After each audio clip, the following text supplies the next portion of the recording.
Hi, Dr. Gan Montenegro po ulit. Ito, meron ako may kahabaan yung tanong, no? Pero ang dali-dali ng sagot kasi.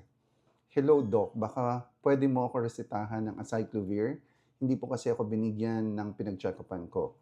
Ganun po kasi iniinom ng partner ko at nawala agad yung bulutong niya.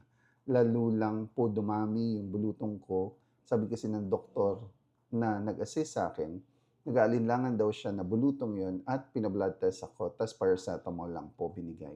Nung nagpa-check up po kasi ako, onti pa lang siya pero now dumami na at wala akong gamot na matik.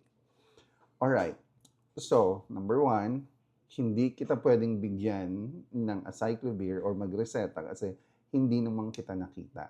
No? So sabi ko nga dun sa mga disclaimers ko ng mga videos, hindi po ako, itong ginagawa natin, hindi po to equivalent sa check-up. No? So this is more of educational thing. So kung kailangan magpareseta, pumunta dun sa doktor. So kaso lang, ang problema mo nga is hindi ka niresetahan.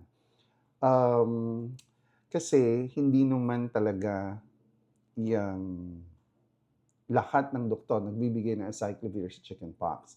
Dahil ang chickenpox, may gamot o wala, will resolve. Intindihan kita, ang concern mo is dumami, no? So true enough, dumami talaga.